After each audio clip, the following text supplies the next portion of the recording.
PreZyme Pro is really special because there are a lot of probiotics out on the market, and one of the questions I get asked most commonly is, what probiotic should I get?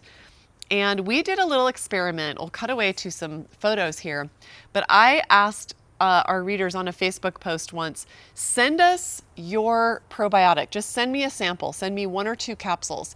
And we did an experiment, and you can do this at home with whatever probiotic you're using. Take a dish of milk and let it sit out until it's at room temperature, and then open the capsule of probiotic and sprinkle it onto the milk. Now, the next morning, if it isn't curdled, if it isn't tangy tasting, if it hasn't cultured, if it hasn't fermented, it's because that probiotic, those 15 different strains, you have in one capsule 9 million probiotic organisms. If they've been in the supply chain too long, they die and they aren't doing you any good. So I actually formulated this because I think that some of the most important things that you take as a supplement would be digestive enzymes, because most people are eating too much cooked food. And it's our live, raw plant foods that come with living enzymes. And so having this in your purse, if you're going to eat out and you're not able to eat 60 to 80% of your meal raw, which is what I always aim to do, is really helpful.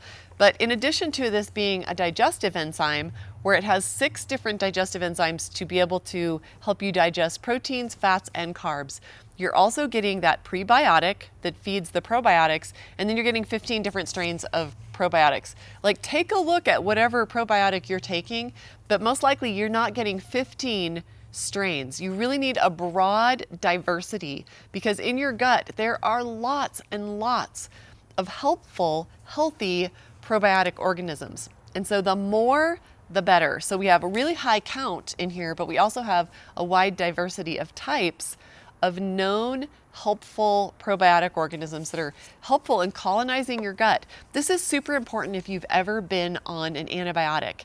And if you have a child that you want to give this to and they won't swallow a pill, again, you can put this in milk. Some people use a really good probiotic to culture milk and make like a kefir or yogurt type drink.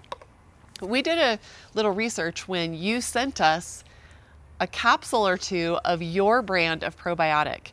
And of all the brands that we were sent, only ours and one other actually cultured the milk, which confirmed my suspicion. My suspicion wasn't based on a hunch.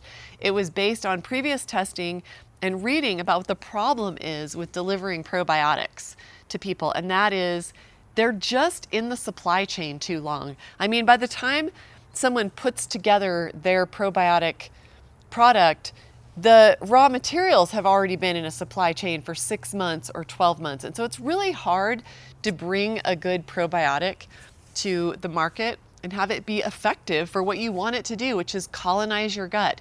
It's those good guys in your gut that are the power against the bad guys. So, you know, candida and bacteria and viruses and all the metabolic products, byproducts of metabolism there's actually byproducts that viral and bacterial cells create that can cause you serious problems.